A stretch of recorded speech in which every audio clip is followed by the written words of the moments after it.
سيدنا ومولانا محمد وعلى آله وصحبه أجمعين.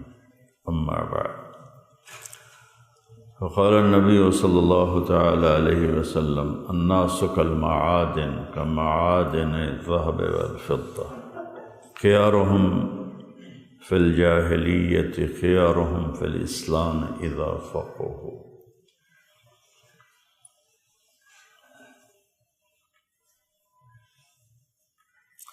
اللہ تعالیٰ نے انسانوں کے اندر مختلف جوہر رکھے ہیں اور مختلف صفات رکھی ہیں. ویسے انسان پیدائشی جاہل ہوتا ہے، جنگل میں چھوڑ دو گونگا ہوگا، چاہے وہ اس کے کان سنتے ہوں، آنکھیں دیکھتی ہوں. اگر وہ کوئی آواز نہیں سنے گا تو گونگا ہوگا. لیکن جانور کو جہاں مرضی چھوڑ دو، کھوتے بادشاہ نو جتھے بھی چھڑ دو، اس نے اپنی بولی نہیں بھولنی. ایک پٹھانوں کا گدھا ہو، ایک پنجابیوں کا گدھا ہو، ایک سندھیوں کا ہو، ایک بلوچوں کا ہو، چاروں آپس میں سلام دعا کر لیں گے، حال احوال بھی لے لیں. لیکن پٹھان پنجابی کے نہیں سمجھے گا، پنجابی پٹھان کے نہیں سمجھے گا، بلوچی سندھی کی نہیں سمجھے گا، سندھی بلوچی کی. دنیا میں 6010 زبانیں بولی جاتی اس وقت. تو انسان سیکھتا ہے، پیدائشی جاہل ہوتا ہے. جانور پڑھے لکھے ہوتے ہیں. ہر جانور، ہر پرندہ اپنی زبان جانتا ہے. مجھے کس لہجے میں بولنا ہے. کوئل کو اتنا خوبصورت نغمہ کون سکھاتا؟ تو انسانوں میں صفات ہوتی ہیں.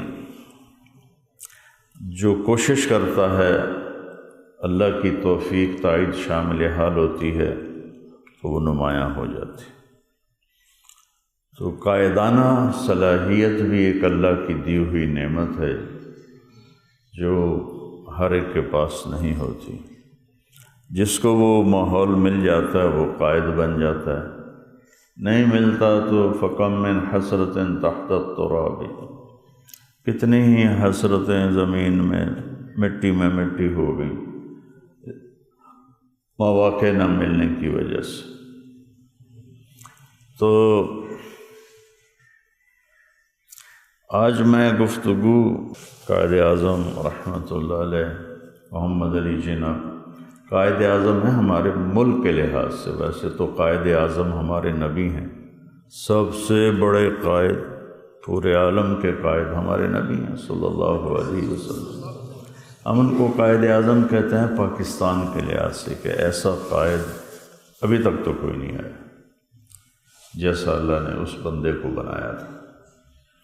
تو انہوں نے کہا کہ ان پر کچھ بات ہو، اور پھر مجھے بھی خیال آیا کہ جس محسن کی وجہ سے ہم آزادی کا سانس لے رہے ہیں، ہم نہ کبھی اس کو پڑھا ہے، نہ کبھی اس کے بارے میں سنا ہے، نہ کبھی اس کے بارے میں گفتگو ہے، نہ ہی اس کو خاص موضوع بنا کر ہمارے اسکول، ہمارے کالج، ہماری یونیورسٹیز انسان کو مشین بنا رہے ہیں، انسان نہیں بنا رہے ہیں. اس لیے پھر وہ اخلاقی پستی کا شکار. جس بندے کی شب و روز محنت اور جان توڑ محنت، جہاں تک کہ جان چلی گئی، سے اللہ نے ہمیں یہ خطہ دیا. آج پوری دنیا کا باطل پاکستان سے لرزتا ہے، ڈرتا ہے. دنیا میں واحد اسلامی ملک ہے جو ایٹمی طاقت ہے. دنیا میں واحد ملک ہے جس کا نام ہے اسلامی جمہوریہ پاکستان. اب طالبان نے کیا الحکومت الافغانیت الاسلامیہ ایسا کر کے کوئی نام جوڑا ہے، میں نے میری نظروں سے گزرا تھا. ورنہ پہلے دن دنیا میں جب نقشہ، کچھ لوگ ہوتے ہیں جو تاریخ بدلتے ہیں بے شمار، بہت کم لوگ ہیں جو جغرافیہ بدل دیتے ہیں. محمد علی جناح رحمۃ اللہ علیہ وہ شخصیت تھے جنہوں نے جغرافیہ بدلا، تاریخ بدلا.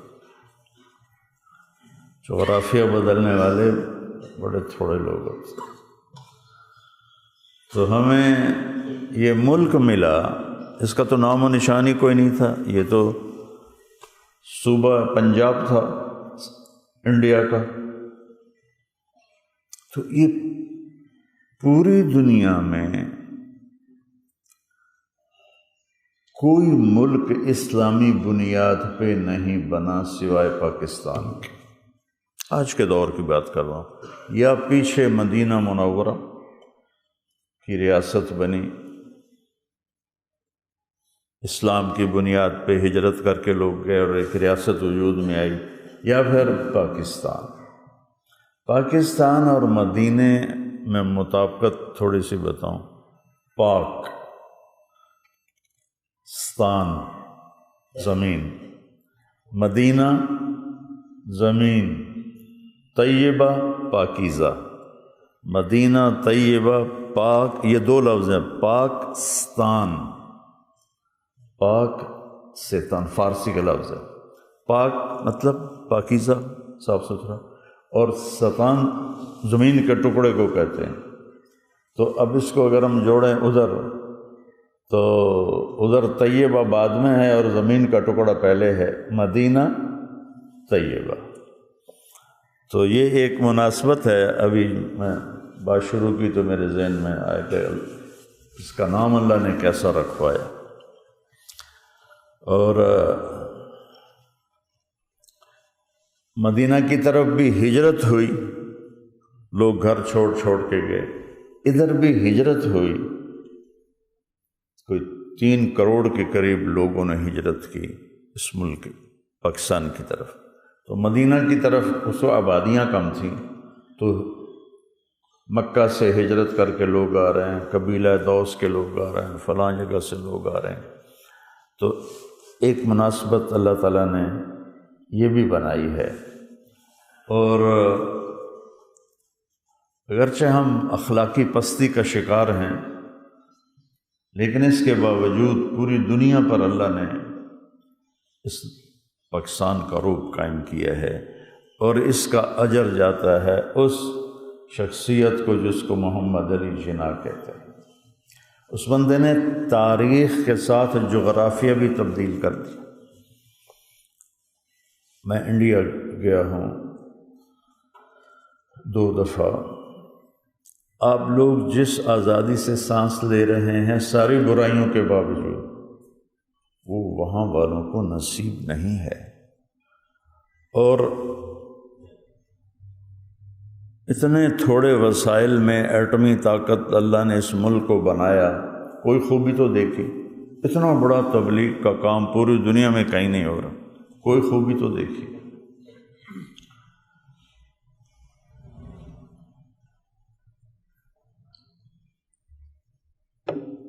ہندوستان پہ بیرونی حملہ آور آئے قبل مسیح، عیسیٰ علیہ السلام سے پہلے ہی، اور پھر آخر میں انگریز آئے۔ اور حیرت کی بات ہے کہ ایسٹ انڈیا ایک تجارتی کمپنی تھی، حکومت نے نہیں بھیجا، اپنی تجارت کے لیے آئے، اور اتنے قابل تھے، اور ہمارے لوگ اتنے نکمے تھے کہ انہوں نے تجارت کرتے کرتے پورا ملک فتح کر لی۔ اور فوج انگلینڈ سے نہیں منگوائی، فوج مقامی لوگوں کو زیادہ تنخواہ دے کر فوج میں رکھ لیا، اور وہ اپنوں کے گردنیں گلے کاٹتے رہے۔ تو 1857 کی جنگ آزادی کے بعد انگلینڈ کی حکومت قائم ہوئی، اور 90 سال رہی۔ تو 1914 میں پہلی جنگ عظیم ہوئی، 1940 میں دوسری جنگ عظیم ہوئی، جس میں برطانیہ بہت کمزور ہو گیا، اور اس کی گرفت اپنی مقبوضہ جات پر کمزور ہو گئی۔ اس میں ہندوستان بھی آ گیا، اور وہ ہندوستان کو چھوڑنا چاہتے تھے، اور ایک ہی خطہ بنا کے نکلنا چاہتے تھے۔ تو محمد علی جناح رحمۃ اللہ علیہ، جب اللہ تعالیٰ فطرت خود ہی کرتی ہے لالے کی حنا بندی۔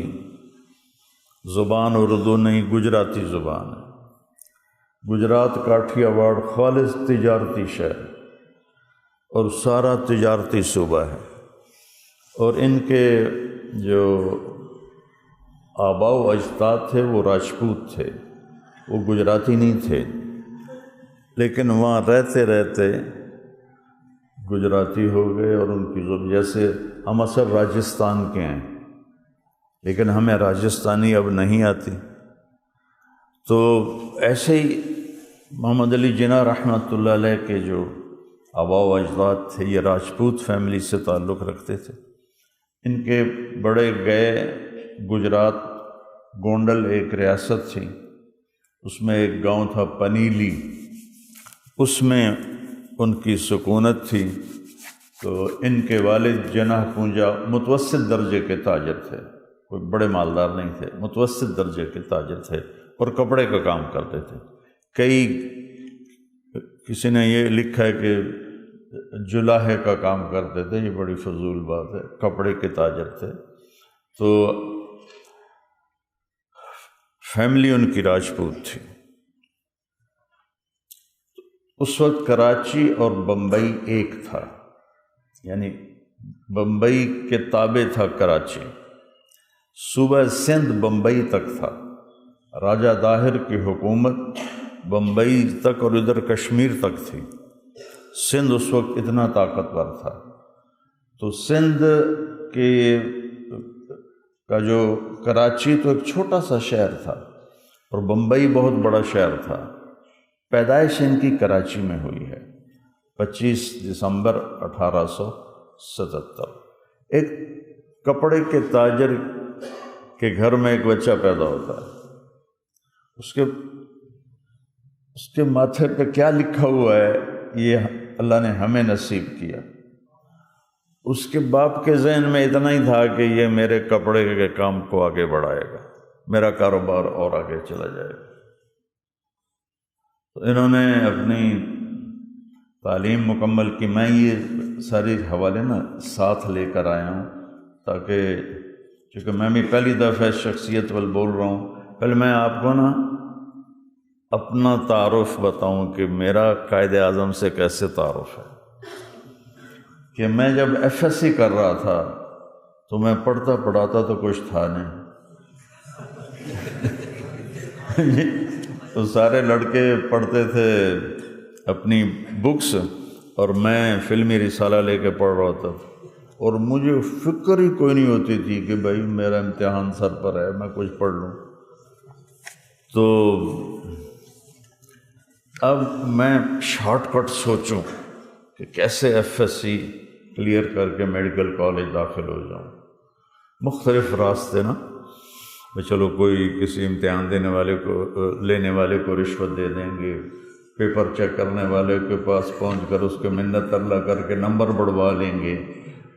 پڑھنے کا ذوق ہوا ہی نہیں، وہ تو ادھر آ کے اللہ نے نصیب فرمایا۔ تو میں نے خواب دیکھا جب میں گورنمنٹ کالج میں پڑھتا تھا کہ قائد اعظم رحمۃ اللہ علیہ میرے سامنے چیئر پر بیٹھے ہوئے ہیں اور میں چارپائی پر بیٹھا ہوں، تو میں ان کے قریب جا کر کہتا ہوں I want to be a doctor, جی میں ڈاکٹر بننا چاہتا ہوں۔ تو قائد اعظم رحمۃ اللہ علیہ نے فرمایا work hard work hard work hard. آنکھ کھول کے میں کہا اے تو میرے کو ہونا ہی کوئی نہیں۔ جو راستہ قائد اعظم بتا رہے ہیں وہ خود اس راستے سے گزرے، پھر اللہ نے مجھے علم کے راستے میں گزارا تو میں نے وہ ساری مشقتیں برداشت کی۔ تو میں صبح اٹھا تو میں سوچنے لگ گیا، لگتا ہے میں ڈاکٹر بن جاؤں گا۔ وہ ورک ہارڈ تو میرا اللہ نے دین میں لکھا ہوا تھا، ورک ہارڈ تو ہوا، اینٹ کا سرانہ بنا کے سوتا تھا ریمنڈ میں، اور تپتے فرش پہ ایک چٹائی میرا بستر ہوتا تھا اور ایک اینٹ میرا سرانہ ہوتی تھی، اینٹ کے اوپر میں رومال رکھ کے اس کو ذرا نرم کر لیتا تھا اور اس کا کنارہ چبھتا تھا تو ساری رات آنکھ کھلتی رہتی تھی، بند ہوتی تھی کھلتی تھی۔ تو میں نے سوچا شاید میں ڈاکٹر بن جاؤں گا، لیکن اللہ تعالیٰ نے فضل فرمایا، مجھے ہدایت کا راستہ دے دیا، وہاں اللہ نے مجھ سے محنت کروائی، کوشش کروائی۔ اور دوسرا میری جو مناسبت قائد اعظم رحمۃ اللہ علیہ سے، یہاں تلمبے اڈے پر اب تو ٹانگے نظر نہیں آتے، چنگچی آ گئے اور سروس عام ہو گئی، تو ٹانگے ہوتے تھے۔ اس میں ایک میواتی تھا اسلامو ٹانگے والا، اس نے ساری زندگی ٹانگے کے بانس پہ گزارتی۔ تو میں نے خواب میں دیکھا کہ ہم اس سڑک پہ آ رہے ہیں جو عبدالحکیم سے آ رہی یہاں، اور میں اور محمد علی جناح رحمۃ اللہ علیہ ٹانگے پر سوار ہیں، اور اسلامو ٹانگے والا یہ ادھر جا رہا ہے اڈے کی طرف۔ تو جناح رحمۃ اللہ علیہ کو گالیاں نکال رہا ہے کہ پاکستان بنایا، اتنے لوگ ذبح کرا دیے، اتنے لوگ برباد کرا دیے، اپنے حکومت کے چکر میں پاکستان بنایا، اس قسم کی باتیں چل رہی تھیں۔ اور یہ باتیں لوگ بھی کرتے تھے، ایک طبقہ ایسا تھا جو یہ بات بھی کرتا تھا۔ تو قائد اعظم کہنے لگے، میرے پیارے، میں نے تو پاکستان مسلمانوں کے لیے بنایا تھا، اپنے لیے تو نہیں بنایا۔ تو اتنے میں اس نے گھوڑے کو موڑا ہماری سڑک کی طرف جو ہمارے گاؤں کو جاتی ہے، لیکن جناح رحمۃ اللہ علیہ غمگین ہو کر گھوڑے ٹانگے سے اتر گئے۔ تو میں بھی ان کے ساتھ اتر گیا، تو ان کا منہ ادھر ہے میرے گاؤں کی طرف، میرا منہ تلمبے کی طرف۔ تو میں ان سے پوچھتا ہوں، آپ کا قبر میں کیا حال ہے؟ وہ کہتے ہیں، لوگ جو مجھے ایصال ثواب کرتے ہیں، چونکہ اب یہ جو بیان ہو رہا ہے یہ بھی انہی کے کھاتے میں جا رہا ہے، یہ جو مدرسہ بنا ہوا ہے انہی کے کھاتے میں جا رہا ہے۔ پاکستان میں جو بھی کوئی ذرہ خیر ہو یا پہاڑ ہو خیر کا، تو اس کے جا کر سارے سلسلے اس شخص کی قبر پر اترتے ہیں رحمت بن کر، انہی کو اس کا اجر ملتا ہے۔ وہ کہنے لگے، میں نا بیٹا قبر میں بڑے آرام سے ہوں کہ لوگ مجھے اس ایصال ثواب کرتے ہیں تو میرے درجے بڑھتے رہتے ہیں۔ تو اس وقت میں پڑھتا تھا رائمنڈ میں، یہ بیٹا 1978 کا خواب ہے، آپ میں سے پیدا ہی نہیں ہوئے ہوں گے، 1978 کا خواب ہے یہ۔ اس وقت رائمنڈ میں میری حالت یہ تھی، اینٹ کا سرانہ اور چٹائی کا بستر، خواب میں نے یہ دیکھا۔ تو میں نے مولانا جمشید صاحب رحمۃ اللہ علیہ کو، مشکوٰۃ شریف میں پڑھ رہا تھا، تو میں نے مولانا جمشید صاحب رحمۃ اللہ علیہ کو یہ خواب سنایا۔ تو وہ فرمانے لگے، اللہ دنیا کے بڑے لوگوں میں تم سے دین کا کام لے گا، دنیا کے بڑے لوگوں میں تم سے دین کا کام لے گا۔ تو مجھے خیال آیا، ہمیں تو اب اپنے بابے چاچے نہیں پوچھتے تو دنیا کے بڑے کہاں سے پوچھیں گے۔ میں ایک دفعہ آیا رائمنڈ سے تو اپنے چاچے کو ملنے لگا، پیچھو پیچھو پیچھو، تیرے جواں پئی ہیں، جواں پئی ہیں۔ اور ڈیرے میں اتنے لوگ، میں بہت ہی شرمندہ ہوا۔ اتنے میرے کزن آئے تو میں آگے بڑھ کے ملنے لگا تو نہ ملی جواں پئی ہیں، جواں پئی ہیں۔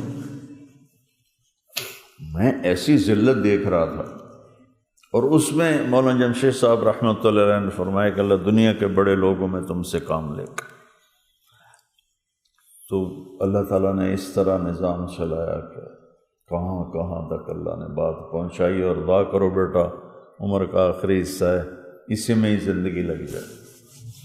تو ایک متوسط گھرانہ تھا قائد اعظم رحمۃ اللہ علیہ، راجپوت خاندان تھا، گجرات میں رہنے کی وجہ سے گجراتی، اللہ کی شان، ہندوؤں کا سب سے بڑا لیڈر بھی گجراتی گاندھی، اور مسلمانوں کا بھی سب سے بڑا لیڈر گجراتی محمد علی جناح رحمۃ اللہ علیہ۔ اچھا، قائد اعظم رحمۃ اللہ علیہ نے بعد میں اللہ نے ان کو بہت رزق دیا، اس زمانے کے ارب پتی بنے تھے، وہ اتنا رزق دیا۔ تو اعلیٰ لباس پہنتے، سگار اعلیٰ ہوتا،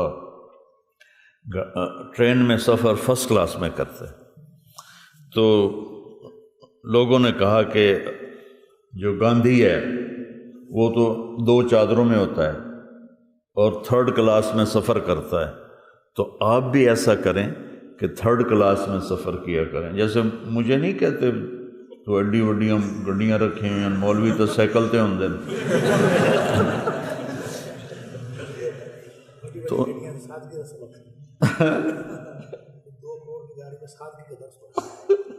انہوں نے فرمایا کہ یہ جو میں خرچ کرتا ہوں یہ میرے اللہ نے مجھے حلال کمائی سے دیا ہے، میں نے قوم کا پیسہ نہ کھایا ہے نہ کھانے دوں گا تو جب اللہ مجھے سہولت دیتا ہے تو میں مشقت میں کیوں جاؤں؟ جواب انہوں نے دیا۔ تو وہ ویسے بیچ میں بات آ گئی، گاندھی بھی گجراتی تھا اور قائد اعظم بھی گجراتی تھے، اور انڈیا بننے کے بعد، پاکستان بننے کے بعد، یعنی 14 اگست کو ہمارا اعلان ہوا، 15 اگست کو انڈیا کا اعلان ہوا، تو گاندھی کو 30 جنوری کو گولی مار دی گئی، ہندوؤں نے ہی اسے قتل کیا، اور قائد اعظم رحمۃ اللہ علیہ 1 سال گزار کے 2 مہینے اوپر گزار کے اللہ کے پاس تشریف لے گئے۔ تو ابتدائی تعلیم کراچی میں پیدا ہوئے، وہیں تعلیم حاصل کرنی شروع کی۔ پھر جب انہوں نے وہ کر لیا نا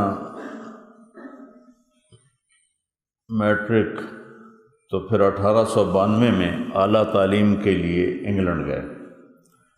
اس وقت انگلینڈ کی گندگی لاہور سے زیادہ ہوتی تھی۔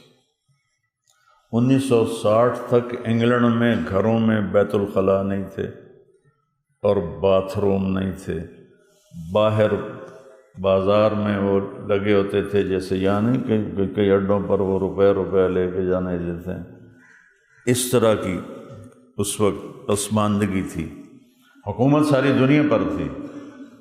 تو وہاں انہوں نے لاء میں بہت اعلیٰ درجے کا مقام حاصل کیا، تعلیم حاصل کر کے واپس آئے اور بمبئی میں آ کے وکالت شروع کر دی۔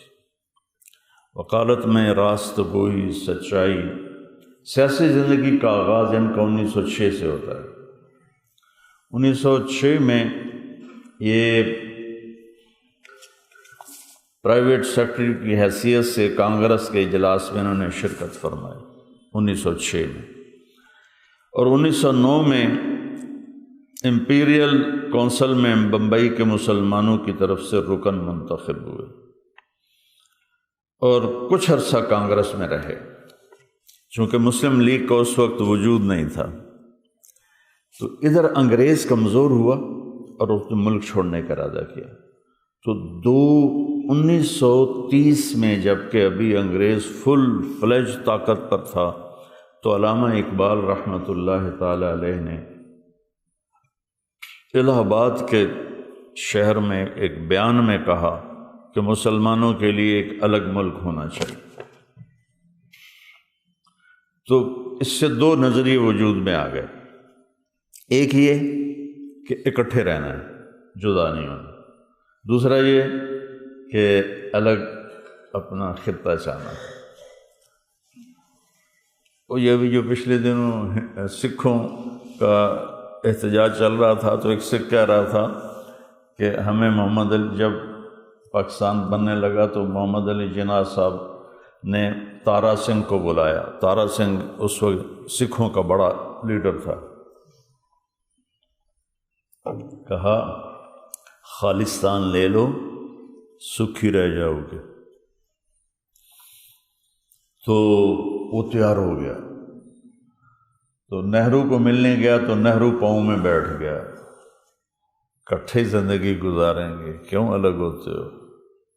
تو وہ تارا سنگھ کو گالی دے کر کہنے لگا، وہ جھولی چ بہ کے تے انہوں لگا جویں اسی بڑے بڑے مالدار بن گئے ہیں، اج اسی روندے پھرنے ہیں۔ تو 2 ذہن بن گئے، ایک یہ کہ ایک الگ خطہ ہونا چاہیے، ایک یہ کہ ہم اکٹھے ٹھیک ہیں۔ تو قائد اعظم رحمۃ اللہ علیہ کانگریس میں شریک ہو گئے۔ یہ 1914 میں کانگریس کے وفد کے ساتھ لندن گئے۔ 1916 میں پھر انہوں نے لکھنؤ میں کانگریس کے اجلاس کی صدارت کی۔ 1919 میں پھر انہوں نے مسلم لیگ کانگریس چھوڑ دی کہ مسلمانوں کے مفاد پر ضد دیکھی تو کانگریس چھوڑ دی۔ 1929 میں غازی علم الدین شہید رحمۃ اللہ علیہ، جنہوں نے رام پال کو قتل کیا تھا، جس نے کتاب لکھی تھی ہمارے نبی کے رنگیلا رسول کے نام سے، تو اس کا مقدمہ لڑا، اسے پھانسی کی سزا ہوئی تھی اور اس کے مقدمے کی وکالت انہوں نے کی تھی بغیر پیسے کے۔ یہ ان کی جو اس وقت فیس تھی وہ 1500 روپے ایک دن کی تھی، یہ بہت بھاری فیس تھی، 1500 روپے ایک دن۔ مقدمہ آدھے میں ختم ہو جاتا تو فیس واپس کر دیتے۔ آج کے وکیلوں کو قائد اعظم کی زندگی پڑھنی چاہیے کہ یہ مقدمہ لمبا کرنے کے طریقے جانتے ہیں کہ فیس زیادہ دیر آتی ہے۔ جیسے طاہر میاں کہنے لگا کہ میں مریضوں کو اچھی طرح ایجوکیٹ کر دیتا ہوں، تو میرے ساتھی کہتے ہیں تو ہماری فیسیں مارتا ہے، اتنا ان کو بتا دیتا ہے کہ وہ دوبارہ آتے ہی نہیں، تو دوبارہ آنے کی فیس رہ جاتی تھا۔ محمد علی جناح رحمۃ اللہ علیہ جہاں کیس ادھورا رہ گیا، کیس ہار گئے، تو وہ کیس کو لنگر آن نہیں کرتے تھے، آگے نہیں بڑھاتے تھے، سچائی، دیانتداری۔ تو 1910 میں مسلم لیگ کی بنیاد رکھی گئی کلکتہ میں نواب سلیم اللہ صاحب کے محل پر۔ یہ کشمیری خاندان تھا اور وہاں جا کے تاجر بنے، تجارت کی وجہ سے بہت مالدار بن گئے، تو انگریزوں نے ان کو نواب کا ٹائٹل دیا۔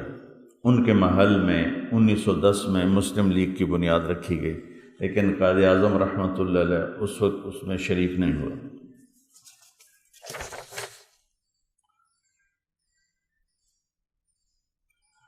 اور 1930 میں آپ دوبارہ انگلینڈ واپس چلے گئے، مایوس ہو کر کے مسلمانوں کے نجات کی کوئی شکل نہیں ہے، تو میں واپس جا کے وہیں ساری زندگی گزار دوں گا۔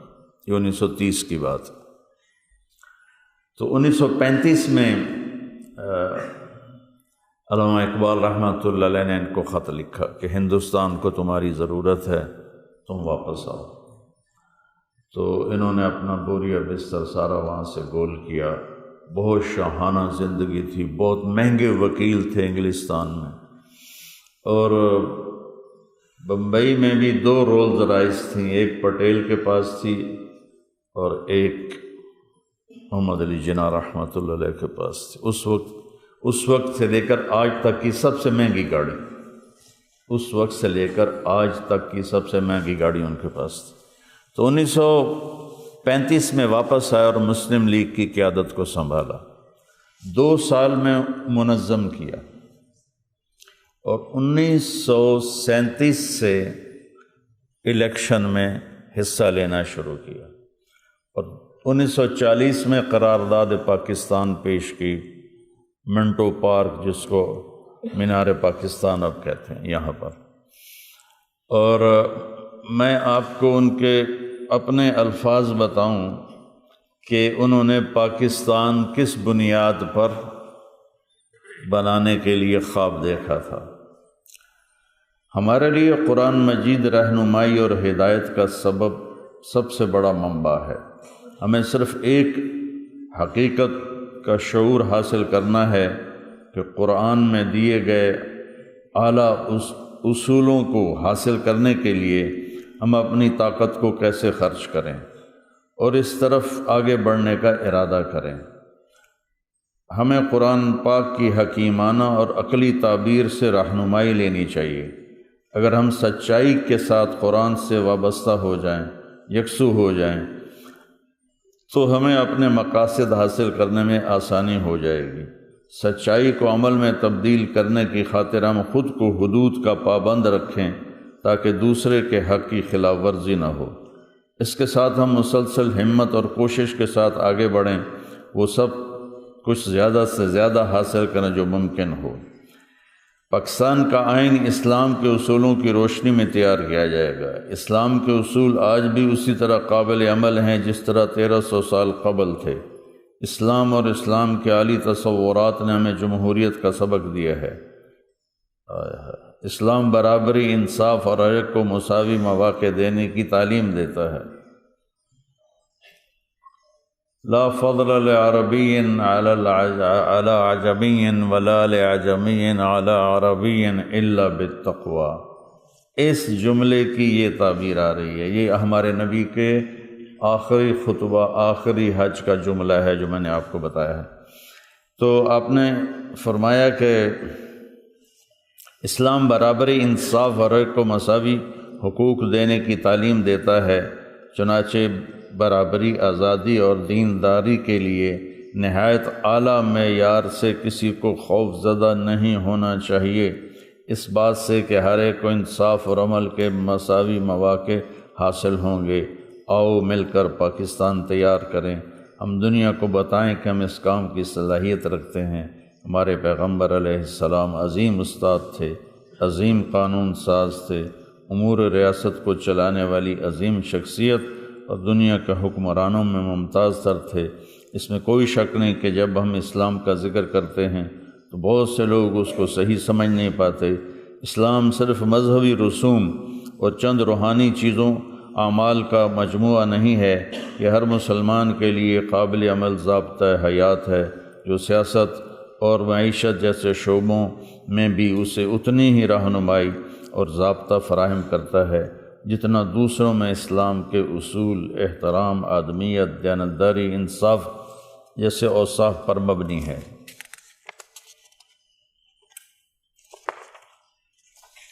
خدائے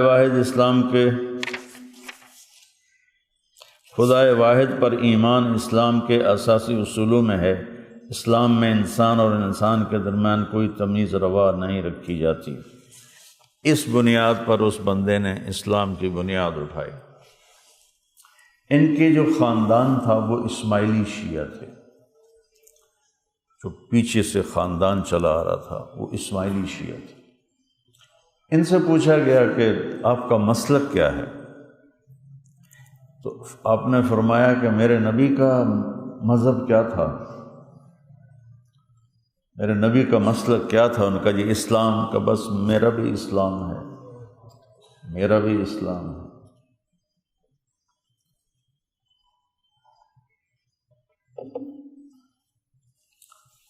تو اللہ تعالیٰ نے اس شخص کو ہمت دی اور 1935 میں آ کر مسلم لیگ کو سنبھالا، اور ہمارے علماء دیوبند دو دھڑوں میں تقسیم ہو گئے۔ مولانا حسین احمد مدنی صاحب رحمۃ اللہ علیہ اور حضرت شیخ الحدیث رحمۃ اللہ علیہ، مولانا عبدالقادر رائے پوری رحمۃ اللہ علیہ، مولانا اعزاز علی رحمۃ اللہ علیہ، قاری طیب صاحب رحمۃ اللہ علیہ، یہ نہیں قاری طیب نہیں، یہ باقی جو میں نے نام لیے ہیں۔ علماء دیوبند کی اکثریت یہ چاہتے تھے کہ ملک تقسیم نہ ہو، ان کی رائے میں بھی دیانت تھی، وہ کوئی اسلام دشمن نہیں تھے، وہ چاہتے تھے ملک تقسیم نہ ہو، بہت قتل و غارت ہوگا، وہ اس کو دیکھ رہے تھے۔ اس لحاظ سے وہ کہتے تھے کہ صدیوں سے گھر آباد چھوڑ کے جانا مشکل ہے اور دنگا فساد ہوگا، اور ہوا۔ اور مولانا شرف علی تھانوی رحمۃ اللہ علیہ اور جو ان کے زیر تربیت تھے، قاری طیب صاحب، مولانا شبیر احمد عثمانی صاحب، مولانا ظفر احمد تھانوی صاحب رحمۃ اللہ علیہ، وہ اس بات کے قائل تھے کہ ملک تقسیم ہونا چاہیے۔ تو حضرت تھانوی کا ایک خط بھی ہے جو انہوں نے مسلم لیگ کو لکھا کہ صلح میں چونکہ مسلمانوں کے امور دین کی حفاظت نہایت اہم اور ضروری ہے، اس لیے شرع میں آپ اپنی رائے کو دخل نہ دیں بلکہ علماء محققین سے پوچھ کر عمل فرمائیں۔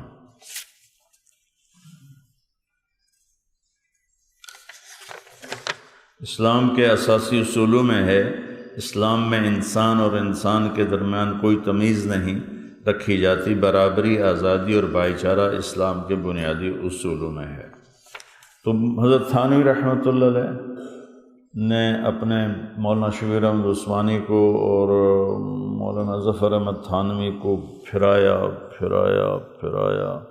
مسلم لیگ کو تو کوئی ووٹ ہی نہیں دیتا تھا، لیکن جان توڑ محنت سے اللہ تعالیٰ نے مسلم لیگ کو ایک بھاری اکثریت کے ساتھ کامیاب کیا، اور اس کے پیچھے قائد اعظم رحمۃ اللہ علیہ کی دن رات کی محنت تھی. تو 14 اگست 27 رمضان شب جمعہ اللہ تعالیٰ نے اعلان کروایا ایک ملک دنیا میں وجود میں آ گیا ہے، اور اس کے پہلے گورنر جنرل بنے محمد علی جناح رحمۃ اللہ علیہ. ٹی بی ہو گئی تھی، چھپائے ہوئے تھے کہ کسی کو پتہ نہ چلے میں بیمار ہوں، کہ شاید آزادی میں کوئی ہمیں مشکل پیش آئے. تو اللہ تعالیٰ نے کے درجے بلند فرمایا، اپنے ٹی بی کو چھپاتے چھپاتے پھیپھڑے ہی ختم ہو گئے.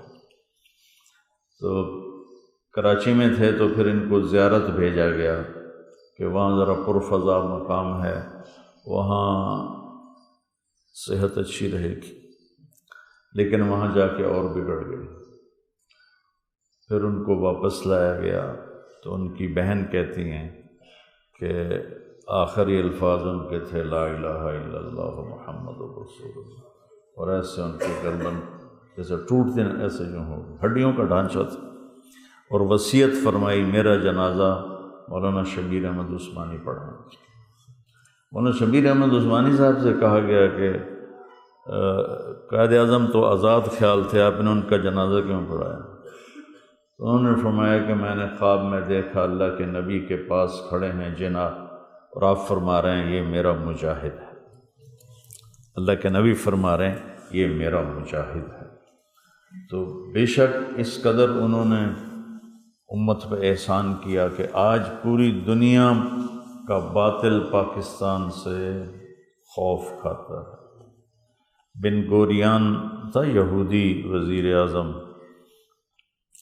یہ اس وقت کی بات ہے جب سن 67 میں انہوں نے سارے عربوں کو ایسے گاجر مولی کی طرح کاٹ کے پھینک دیا اور فلسطین پہ قبضہ کر لیا، بیت المقدس پہ قبضہ کر لیا. تو بہت بری شکست ہوئی. تو اس وقت اس نے لندن میں ایک کانفرنس میں کہا تھا کہ ہمیں ان ملکوں سے کوئی خطرہ نہیں ہے، صرف ایک ملک ہے جس سے ہمیں خطرہ ہے اور وہ ہے پاکستان، اس کے علاوہ ہمیں کسی ملک سے کوئی خطرہ نہیں. تو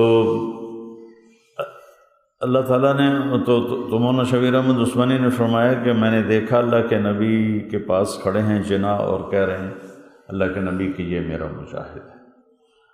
تو ان کی صفات کو میں کوئی زیادہ ان کا میرا مطالعہ نہیں ہے، بڑی مشکل سے میں نے اکٹھی کروائیں چند دوستوں سے، ایک مولوی صاحب سے. تو یہ نظر آتا ہے کہ وہ شخص انتہائی اعلیٰ درجے کے مسلمان تھے، سچائی کے دلدادہ تھے، وقت کے پابند تھے. ایک دفعہ ایک وہ تھا جلسہ، تو اس میں آنا تھا لیاقت علی خان نے بھی اور دوسرے افسروں نے بھی. تو ٹائم کا جو ٹائم مقرر کیا تھا نا، محمد علی جناح اس پر پہنچ گئے. لیاقت علی خان نہیں آئے، باقی افسران نہیں آئے. تو جتنے لوگ بیٹھے تھے کہا بس آپ بیٹھے تھے، باقی کرسیاں اٹھوا دیں. تو جب لیاقت علی خان آئے تو کرسی کوئی نہیں تھی بیٹھنے کے لیے، ان کو جرأت نہیں ہوئی کسی کو کہیں کہ تو اٹھ جا اور میں بیٹھ جاؤں. جب جلسہ ختم ہوا تو پھر ان سے کہا ٹائم کی پابندی کیا کرو. اگر قائد اعظم آج دیکھ لیتے جو ٹائم کی پابندی امت کر رہی ہے، تو وہ تو فوت سے بھی آگے کوئی فوت ہو جاتا ہے.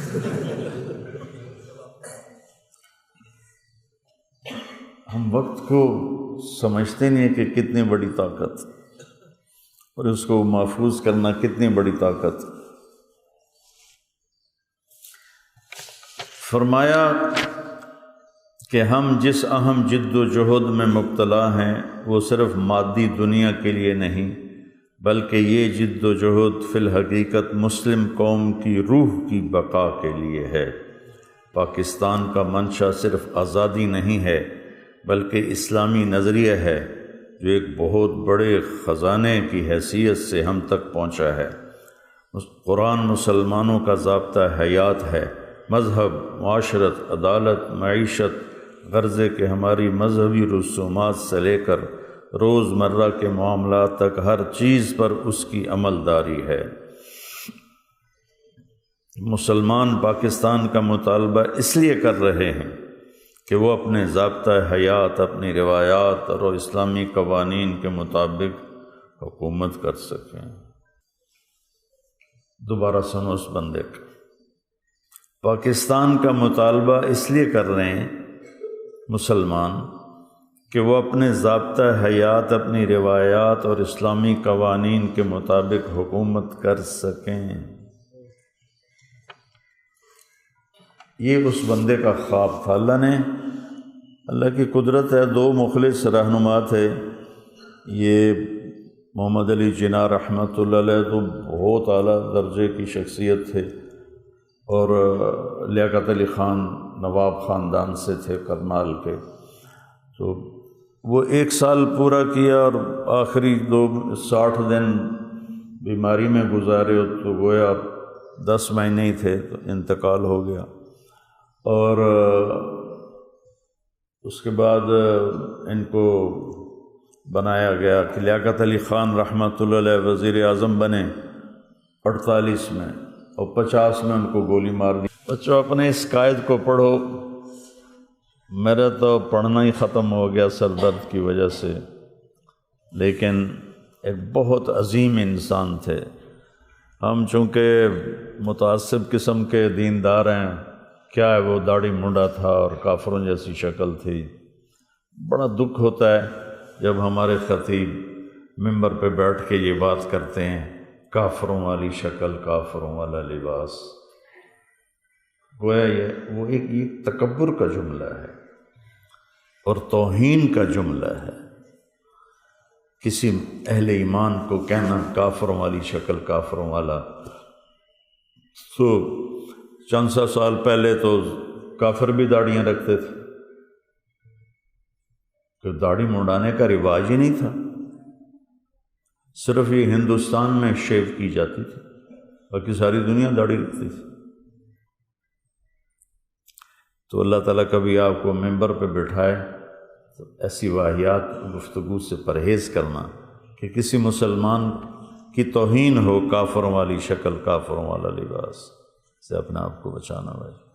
تو آپ ضرور پڑھیں، ہم اپنے قائد کو پڑھیں کہ اس شخص کی محنت سے کس طرح، اور پھر ان کی بہن فاطمہ نے، چونکہ ان کی شادی جو ہوئی تو ایک پارسی خاندان کی عورت تھی، اس کو مسلمان کر کے شادی کی، اس سے ایک بیٹی پیدا ہوئی، اور ان کی بیگم کا انتقال ہو گیا، تو پھر انہوں نے دوسری شادی کی۔ تو ان کو خیال آیا کہ اب میں شاید یہ بیگم اس بچی کے ساتھ انصاف نہ کر سکے، تو اس کو نانکوں میں بھیج دیا۔ تو وہاں رہتے رہتے اس نے وہیں ایک پارسی سے شادی کی، تو محمد علی جناح رحمۃ اللہ علیہ موت تک اس کو نہیں ملے، مرتے دم تک نہ اس کو، وہ ملنے کی اجازت بھی مانگی تو اجازت نہیں دیتے تھے، تو بس تو نے اپنا رستہ بدل لیا ہے۔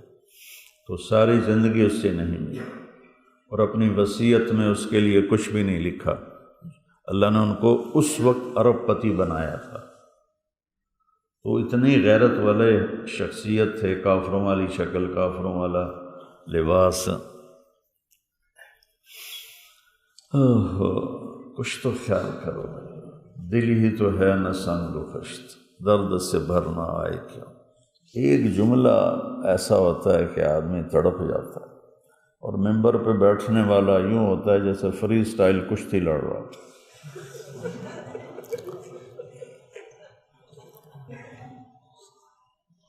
وہ کشتی ہو رہی تھی، وہ ہو رہی تھی باکسنگ، تو ایک بندہ بار بار کہے دندن تے مار، دندن تے مار، دندن تے مار۔ تو ساتھ والا کہنے لگا بھائی صاحب یہ آپ کیا کہہ رہے ہو، دانتوں پہ مار؟ کیوں؟ کہ میں دانتوں کا ڈاکٹر ہوں تو میں پھر میرے پاس آئے گا۔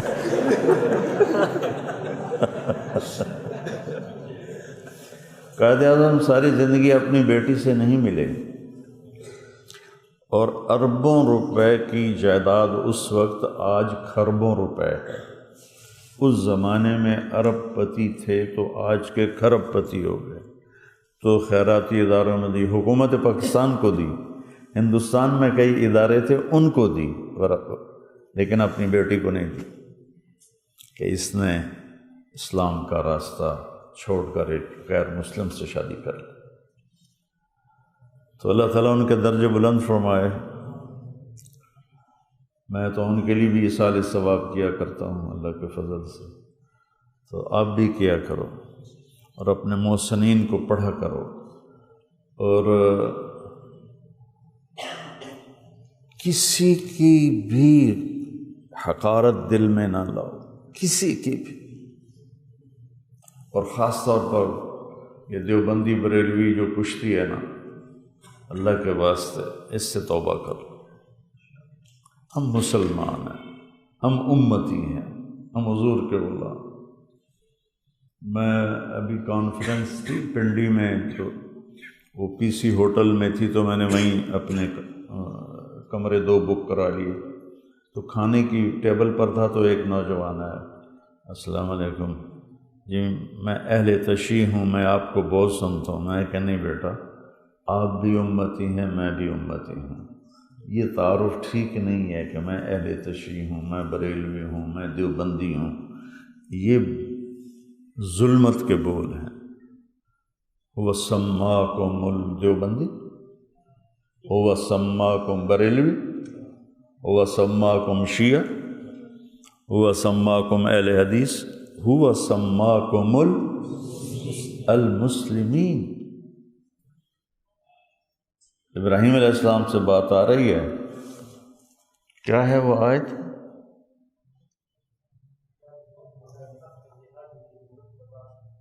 کھڑے ہو کے بتاؤ نا۔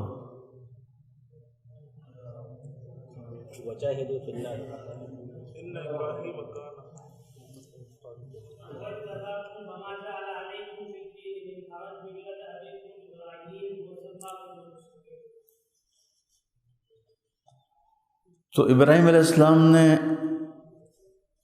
ہمیں کہا مسلمین، اور یہ ہوا کا مرجع کبھی ابراہیم علیہ السلام کی طرف، بعض مفسرین بعض اللہ کی طرف، کہ اللہ نے تمہارا نام رکھا مسلمین۔ تو اپنے آپ کو دیوبندی کہنا، بریلوی کہنا، اہل حدیث کہنا ایسا ہی ہے جیسے میراثیوں نے پاک پروردگار نام رکھ لیا بیٹے کا۔ تو امت بن کے چلو بیٹا، ورنہ مجھے مدرسوں، میرے نزدیک مدرسے جتنے بن چکے ہیں کافی ہیں۔ پھر بھی میں مدارس بڑھائے، شاخیں بڑھائیں، کہ اس ذہن کی ایک نسل اللہ میرے ذریعے تیار کروا دے جو اپنے آپ کو مسلم سمجھیں، اپنے آپ کو امتی سمجھیں۔ ٹھیک ہے، ہم علماء دیوبند کی تحقیق کو ترجیح دیتے ہیں کہ فقہ حنفی کی جو تشریح وہ کر رہے ہیں، ہمیں وہ زیادہ پسند ہے، زیادہ صحیح لگتی ہے، لیکن ہم ہیں مسلم، ہم دیوبندی نہیں ہیں، ہم بریلوی نہیں ہیں، ہم شیعہ نہیں ہیں، ہم اہل حدیث نہیں ہیں، ہم امتی ہیں، مسلمان۔ ٹھیک ہے، السلام علیکم۔